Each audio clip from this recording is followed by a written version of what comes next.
Good morning class. Today will start the portion in language का। बेटा आज हम आपका लैंग्वेज का पोर्शन स्टार्ट कराने जा रहे हैं और उसका हमारा टॉपिक नाम है हमारा बेटा past indefinite tense. Past indefinite tense के बारे में जैसे बेटा मैंने पहले भी आपको बताया था कि पास्ट इंडेफिनिट टेंस में वो टाइम हम इंक्लूड करते हैं जो कि बीत चुका है। पास्ट का मतलब ही होता है कि बीता हुआ समय। तो पास्ट टेंस के जैसे अभी आपने पहले वीडियो में आपने देखा होगा बेटा प्रेजेंट टेंस के बारे में हमने आपको एक्सप्लेन किया था। अब हम आज आपको पास्ट के बारे में एक्सप्लेन करें। जो प्रेजेंट होता है वही हमारा पास्ट बन जाता है थोड़ी देर के बाद। तो पास्ट क्या होता है जैसे कि मैं अभी आपको पढ़ा रही हूँ, उसके बाद फिर ये वीडियो सेंड होगा तो वो क्या क्या कहलाएगा बेटा, पास्ट टाइम कहलाएगा। क्या कहलाएगा? पास्ट, जिसको कि हम बीता हुआ समय कहते हैं। तो इसको हम ऐसे डिफाइन करते हैं पास्ट इंडेफिनिट टेंस को। पास्ट इंडेफिनिट टेंस के आपके चार पार्ट्स होते हैं, past indefinite, past continuous, past perfect continuous tense. तो आज हम आपको फर्स्ट काइंड एक्सप्लेन कर रहे हैं past indefinite tense. Past indefinite tense के बारे में पहले हम पढ़ेंगे बेटा। It shows that an action has done in the past time, यानी कि ये हमें ये बताता है कि जो भी काम किया गया है वो कब किया गया है, वो पास्ट टाइम में किया है, मतलब बीते हुए समय में किया गया है। कोई भी काम, जैसे कल अगर आपने पढ़ा था या कल आपने जो भी कुछ किया था वो पास्ट में चला जाएगा। प्रेजेंट टाइम में आप पढ़ रहे हैं, सो रहे हैं, खा रहे पी रहे, all these activities and all these related to sentences are called past indefinite sentences में आएंगे। जैसे कि राम जाता, राम गया, राम स्कूल आया। तो इस तरह से जो सेंटेंस होते हैं हिंदी में उनको हम पास्ट इंडेफिनिट सेंटेंसेस में इंक्लूड करेंगे। अब जैसा कि बेटा मैंने प्रीवियस वीडियोस में आपको समझाया था कि सेंटेंसेस के काइंड्स होते हैं, उन्हीं सेंटेंसेस के बेस पे ही हम ट्रांसलेशन करते हैं। तो ट्रांसलेशन में सबसे पहले हम ये देखते हैं कि सेंटेंस किस टाइप का है। हमने जैसा कि आपको पहले भी बता रखा है कि सेंटेंस के 5 काइंड्स होते हैं।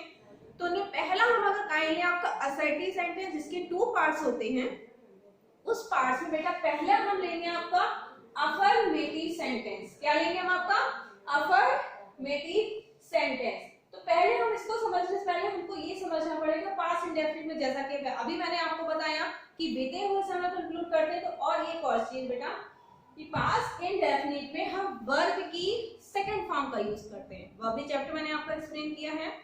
तो वर्ब की सेकंड फॉर्म का इस्तेमाल करते हैं। कैसे करते हैं उसके लिए हमें पहले अफर्मेटिव सेंटेंस को समझना पड़ेगा और उसको हम कैसे ट्रांसलेट करेंगे इंग्लिश में, उसका रूल होता है। अब रूल देखिए क्या है।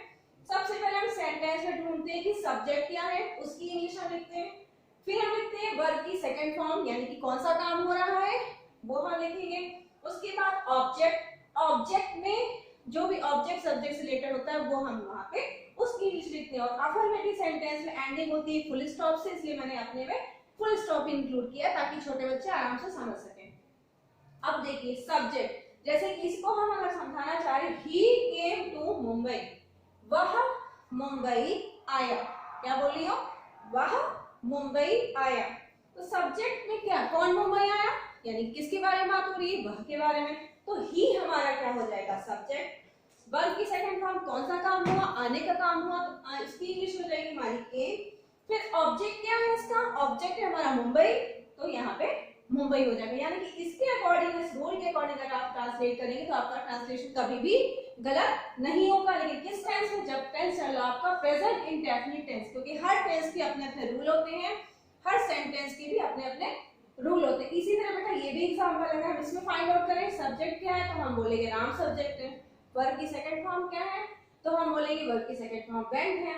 ऑब्जेक्ट क्या है तो हम बोलेंगे ये ऑब्जेक्ट है। यानी अफर्मेटिव सेंटेंस के अगर आपको ट्रांसलेशन करनी होगी तो आप ये फॉर्मूला माइंड में हमेशा सेट करके रखेंगे ताकि आपको प्रॉब्लम ना हो। क्योंकि ये हमारा अफर्मेटिव सेंटेंस हो गया। अब हम लेंगे बेटा निगेटिव।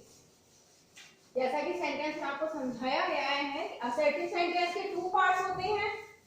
2 पार्ट्स मैंने अभी आपको अफर्मेटिव एक्सप्लेन किया है। अब हम लेंगे आपका निगेटिव सेंटेंस, ठीक है।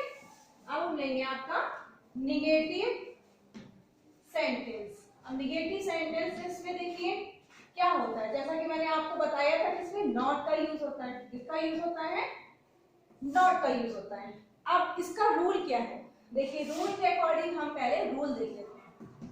ठीक, रूल क्या है इसमें, सबसे पहले हम इसमें भी सब्जेक्ट की इंग्लिश लिखेंगे सबसे पहले, ठीक है। जिसमें नॉट यानी कि नहीं दे रखा होता है हिंदी के वाक्यों में, इसलिए हम यहाँ पे नहीं की इंग्लिश बनाएंगे डिड नॉट। क्या लिखेंगे बेटा? Did not. ये आपका रूल है इसका नेगेटिव सेंटेंस बनाने का पास्ट इंडेफिनिट टेंस में। ये ध्यान रखिएगा हमेशा बेटा, हर टेंस में रूल्स चेंज होते रहते हैं। ये आपका रूल चल रहा है आपका पास्ट इंडेफिनिट टेंस का। तो सब्जेक्ट लिखेंगे, फिर नहीं की इंग्लिश हम बनाएंगे डिड नॉट, ठीक है। फिर हम लिखेंगे वर्ब की फर्स्ट फॉर्म। अब आप कहेंगे कि अभी तो मैम ने वर्ब की सेकंड फॉर्म बताई थी, अब मैम वर्ब की फर्स्ट फॉर्म बता रही है। उसका रीजन ये है कि जब नेगेटिव सेंटेंस में नहीं के डिड नॉट का यूज किया जाता है तो डू की सेकंड फॉर्म डिड होती है। तो हमने जब डिड यहाँ ऑलरेडी यूज कर रखा है तो हम सेकंड फॉर्म यहाँ यूज नहीं करेंगे। फिर आपके पास इसके बाद आता है ऑब्जेक्ट। क्या आता है बेटा?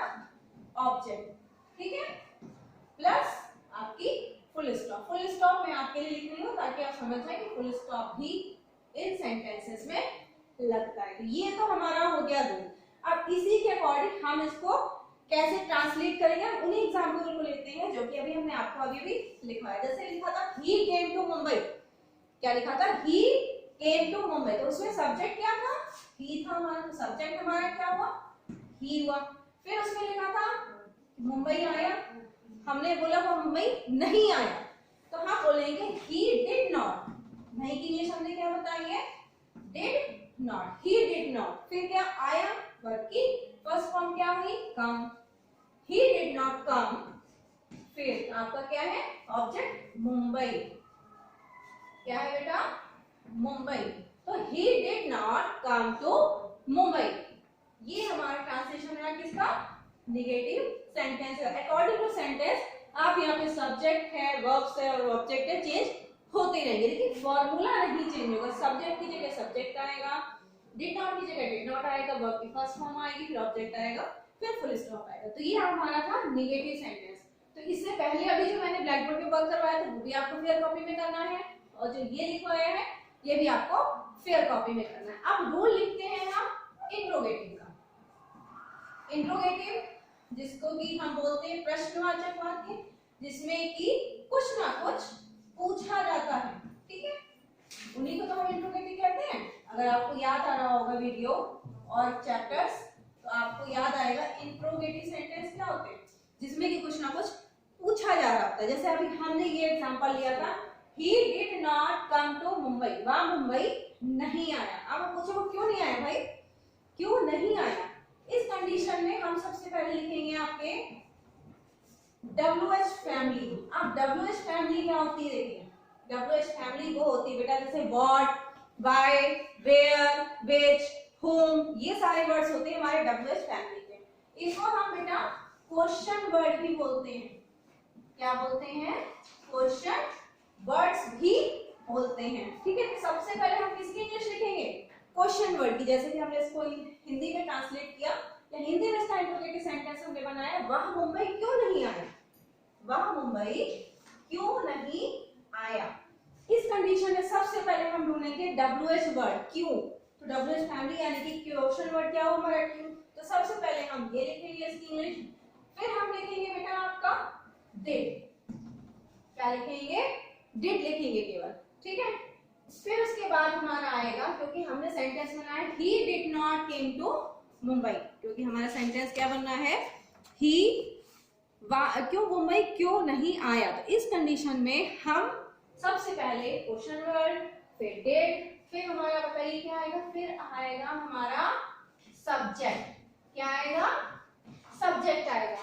अब सब्जेक्ट के बाद भी क्या आएगा? अगर नहीं दे रखा है तब तो आप नॉट लगाओगे, और अगर नॉट नहीं दे रखा है तो नहीं लगाएंगे। तो WH family, question word means that, subject. अब हमारे पास बचा वर्ब की फर्स्ट फॉर्म। क्या हुई? वर्ब की फर्स्ट फॉर्म, ठीक। अब देखिए उसके बाद हमारे पास ऑब्जेक्ट बचा, हमने ऑब्जेक्ट की इंग्लिश लिखी, ठीक है। फिर हमने लगाया क्वेश्चन मार्क। ये हमारा पूरा रूल तैयार हो गया, ठीक है। ये हमारा पूरा रूल बेटा तैयार हो गया। तो क्या हुआ? सबसे पहले क्वेश्चन वर्ड की इंग्लिश, फिर डेट, फिर सब्जेक्ट, फिर वर्ब की फर्स्ट फॉर्म, फिर ऑब्जेक्ट और देन क्वेश्चन मार्क। ये हमारा इंट्रोगेटिव सेंटेंस का रूल कंप्लीट हुआ। अब इसको जो है, ये भी बेटा आपका फेयर कॉपी का काम है, इसको आप अपनी फेयर कॉपी में ही कर लीजिएगा। अब इसका एग्जांपल लिख रहे हैं, ध्यान से देखिएगा बेटा, इसका एग्जांपल लिख रहे हैं ताकि आपको और अच्छे से क्लियर हो जाए। देखिए एग्जांपल, उसी को हम एग्जांपल ले रहे हैं कि वह मुंबई क्यों नहीं आया, या वो मुंबई क्यों गया, वह मुंबई क्यों गया। तो क्यों की इंग्लिश होती है वाई, क्योंकि वो क्वेश्चन वर्ड है। फिर डब्ल्यूएच फैमिली क्वेश्चन वर्ड का वाई लिखा, फिर लिखा डिड, क्योंकि रूल में लिखा है क्वेश्चन वर्ड के बाद डिड लिखना है। फिर सब्जेक्ट क्या था हमारा, वह, तो वह की इंग्लिश क्या होती है, ही। फिर है हमारा वर्ब की फर्स्ट फॉर्म, तो व्हाई डिड ही कम, क्योंकि वर्ब की फर्स्ट फॉर्म है। फिर नेक्स्ट है हमारा ऑब्जेक्ट, वर्ब की first form plus why did he come to Mumbai, why did he come to Mumbai, that question mark. ये हमारा हो गया सेंटेंस, इंट्रोगेटिव सेंटेंस का एग्जांपल। यानी कि देखिए क्वेश्चन वर्ड, फिर डिड, फिर सब्जेक्ट, फिर वर्ब की फर्स्ट फॉर्म, फिर ऑब्जेक्ट और क्वेश्चन मार्क। तो ये हमारा पास्ट इंडेफिनिट टेंस कंप्लीट हुआ। आई होप आपको अच्छे से समझ में आ गया होगा, और जितना भी वर्क मैंने ब्लैक बोर्ड पे करवाया है वो सारा वर्क आपको अपनी फेयर कॉपी में करना है। Okay class, thank you.